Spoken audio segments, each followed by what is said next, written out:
অন্যত্র আসছে যে দোয়া হচ্ছে ইবাদত, আর দোয়াও আল ইবাদাহ, আল ইবাদাতু আর দোয়া।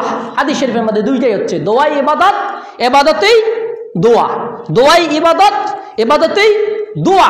তবে বিশ্বনবী সাল্লাল্লাহু আলাইহি সাল্লাম এটাকে আরো সুন্দরভাবে বোঝানোর জন্য এর ফজিলত বর্ণনা করতে গিয়ে বলছেন, আর দোয়া মাখুল ইবাদ, দোয়া হচ্ছে ইবাদতের মগজ, দোয়া হচ্ছে ইবাদতের ভিত্তি।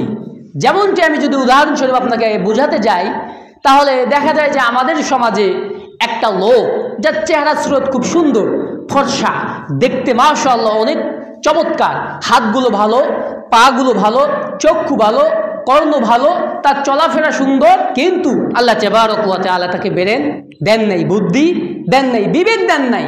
সেই লোকটাকে এত সুন্দর থাকা সত্ত্বেও আমরা কি বলি? এই লোকটা পাগল, এটা আমরা বলে থাকি। ঠিক তেমনিভাবে আপনার ইবাদত আপনি যত সুন্দর করেন না কেন, আপনার ইবাদতের যে সেক্টরগুলো রয়েছে, সেক্টরে সেক্টরে যদি আপনি দোয়াগুলোকে বসাতে না পারেন, একটা ইটের পর একটা ইট, আরেকটা ইটের পর আরেকটা ইট যদি সুন্দরভাবে মেপে আপনি যদি ভিত্তি স্থাপন করতে না পারেন, তো আপনার বিল্ডিং যখন তখন ভেঙে যাওয়ার সম্ভাবনা আছে। ঠিক তেমনি যদি আপনার ইবাদতগুলোর মধ্যে আমি আপনি যদি দোয়াগুলোকে স্তরের পর স্তরভাবে আমরা সাজাতে পারি, সঠিকভাবে বলতে পারি, তো আল্লাহ তাবারক ওয়া তাআলার কাছে এই ইবাদত আল্লাহ তাআলার কাছে গ্রহণযোগ্য হয়ে যাবে। সুবহানাল্লাহ। ইবাদতের জগতে দোয়া একটি অন্যতম ইবাদত, এবং দোয়া শব্দটির শাব্দিক অর্থ হচ্ছে ডাকা, আহ্বান করা। দোয়ার অর্থটা দুই ভাগে বিভক্ত, কোরআনুল কারীমের মধ্যে স্পষ্টভাবে আসছে। দোয়াটা হচ্ছে একটা কিছু চাওয়ার উদ্দেশ্যে আল্লাহর কাছে দোয়া করা, কিছু চাবো আমি, কিছু আমার দরকার, এই উদ্দেশ্যে আল্লাহর কাছে দোয়া করা, কিছু চাওয়া, এটা হচ্ছে দোয়ার একটা উদ্দেশ্য। একটা উদ্দেশ্য হচ্ছে ইবাদত। কোরআনুল কারীমের মধ্যে বরং ইবাদতের কথা যেখানে আসছে অধিকাংশ জায়গায় আল্লাহ তাআলা দোয়াও শব্দটি উল্লেখ করেছেন, অর্থাৎ দোয়া মানে হচ্ছে ইবাদত। তবে ইবাদতটা ওই সময় যখন আপনি সালাতে বসে আল্লাহর নৈকট প্রাপ্ত বান্দাদের সঙ্গে শামিল হওয়ার জন্য, আল্লাহর ভালোবাসা অর্জনের লক্ষ্যে আপনি যখন ওখানে দোয়া কালাম পড়েন, ইবাদত করেন, এটা হচ্ছে একটা দোয়ার উদ্দেশ্য। একটা হচ্ছে আল্লাহর সন্তুষ্টি লাভ, আল্লাহর নৈকট প্রাপ্ত হওয়া, আর একটা হচ্ছে আল্লাহর কাছে কিছু চাওয়া। এই দুটো হচ্ছে দোয়ার মূল অর্থ। সাধারণভাবে দোয়া বলতে আমরা যাহা বুঝি যে আমরা সলাতের মাঝে কিছু, কোরআনুল কারীম থেকে দোয়া রয়েছে, হাদিস শরীফ থেকে কিছু দোয়া রয়েছে, মাসনুন দোয়াগুলো, সেটা আমরা অনেক সময় সলাতের বাহিরে করে থাকি, অনেক সময় সলাতের ভিতরে করে থাকি। আবার মসজিদে ঢোকার সময়, বের হওয়ার সময়, প্রস্রাব পায়খানায় যাওয়ার সময়, বের হওয়ার সময়, এভাবে অধিকাংশ জায়গায় যে আমরা কথাগুলো বলি, এটা আমরা সাধারণত দোয়া বলে থাকি। এটা হচ্ছে দোয়া। আর মুনাজাত, বরং মুনাজাত মানেও হচ্ছে তাই ডাকা, আহ্বান করা। তবে মুনাজাতটা আমরা একটু ভিন্নভাবে বুঝে থাকি। সেটি হচ্ছে মুনাজাত বলতে আমরা যখন একাকী কিংবা ঐক্যবদ্ধভাবে দুহাত তুলে আল্লাহর কাছে কিছু চাই, এটার নাম হচ্ছে মুনাজাত। মনে হয় বুঝাতে পারলাম না। তাহলে দোয়া হচ্ছে এই যে কোরআনুল কারীমের যে দোয়াগুলো, হাদিস শরীফের যে দোয়াগুলো, এবং এই দোয়াগুলো বিভিন্ন জায়গায় রয়েছে।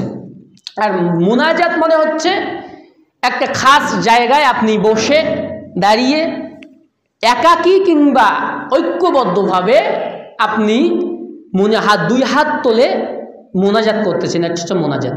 কিন্তু মোনাজাতের মধ্যেও ওই দোয়ার শব্দটাই বলা হয়, কিন্তু দুহাত তুলে আমরা যখন করি তখন আমরা এটা বুঝি মোনাজাত। যাই হোক, দোয়া আর মোনাজাতের মধ্যে তেমন কোনো পার্থক্য নেই। পার্থক্য কোথায়? পার্থক্য হচ্ছে আমাদের অন্তরে, আমাদের আমলে, আমাদের আখলাকে, আমাদের সমাজ ব্যবস্থায় পার্থক্য দেখা দিয়েছে। যেমনটি রাসূলুল্লাহ সাল্লাল্লাহু আলাইহি ওয়াসাল্লাম ইরশাদ করেছেন, আদ-দুআউ মাখুল ইবাদ।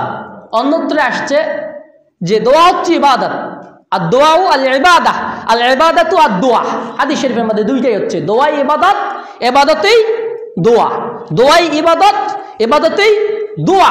তবে বিশ্বনবী সাল্লাল্লাহু আলাইহি সাল্লাম এটাকে আরো সুন্দরভাবে বোঝানোর জন্য এর ফজিলত বর্ণনা করতে গিয়ে বলছেন, আদ-দুআউ মাখুল ইবাদ, দোয়া হচ্ছে ইবাদতের মগজ, দোয়া হচ্ছে ইবাদতের ভিত্তি।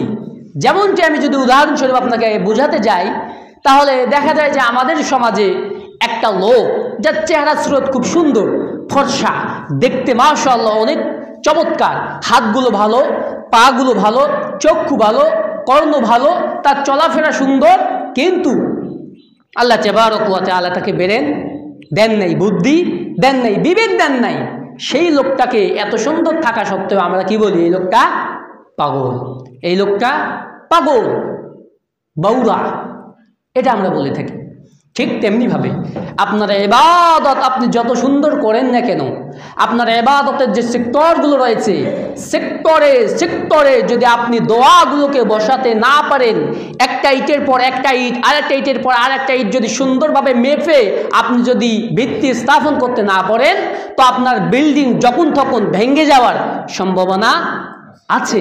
ঠিক তেমনি যদি আপনার ইবাদতগুলোর মধ্যে আমি আপনি যদি দোয়াগুলোকে স্তরের পর স্তরভাবে আমরা সাজাতে পারি, সঠিকভাবে বলতে পারি, তো আল্লাহ তাবারক ওয়া তাআলার কাছে এই ইবাদত আল্লাহ তাআলার কাছে গ্রহণযোগ্য হয়ে যাবে। সুবহানাল্লাহ।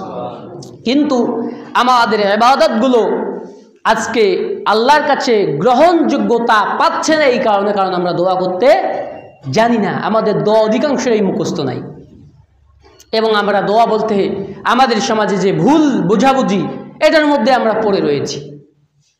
কিন্তু আসলেই এই বিষয় নিয়ে নিজে নিজেই কোনোদিন চিন্তা ভাবনা করে দেখলাম না। এই জন্যে মূলত আমরাই ব্যর্থ, আমরাই আসলে মূলত অজ্ঞ।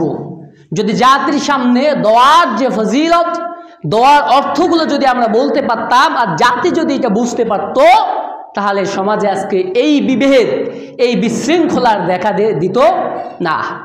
এই দিক থেকে আমরা পিছিয়ে চলে আসছি, এই দিক থেকে আমরা এক ধাপ পিছিয়ে, যার ফলে আজকে আমাদের সমাজের মধ্যে অরাজকতা চলছে, বিশৃঙ্খলা দিয়ে আজকে সমাজ ভরপুর। আল্লাহ তাবারক ওয়া তাআলা সে কথাই বলেছেন, কোরআনুল কারীমের মধ্যে আসছে, উদউনি আস্তাজিব লাকুম। আল্লাহ পাক বলছেন, বান্দা শোনো, বান্দি শোনো, উদউনি, তোমরা আমাকে ডাকো, আস্তাজিব লাকুম, আমি আল্লাহ তাবারক ওয়া তাআলা তোমাদের ডাকে সাড়া দেব। তাহলে এখানেও দোয়া করার কথাই আসছে, এবং এই শব্দের দুটো শব্দ যেটা ইতিপূর্বেই বললাম, যে ইবাদতের ক্ষেত্রে হতে পারে, কিছু চাওয়ার ক্ষেত্রেও হতে পারে।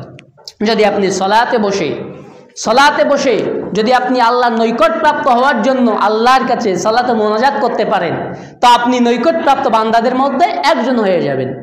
আর যদি আপনি সলাত ব্যতি রেখে কিংবা বিভিন্ন সময় গোপনে সংগোপনে আপনি যদি আল্লাহর কাছে আপনার প্রয়োজন মেটানোর জন্য কিছু চেয়ে থাকেন, তো উদউনি আস্তাজিব লাকুম, আল্লাহ বলছে তোমরা আমাকে ডাকো, আমি তোমাদের ডাকে সাড়া দিবই দিব। কার গ্যারান্টি বলেন তো? আল্লাহর গ্যারান্টি, কোরআনের কথা। আল্লাহ বলছেন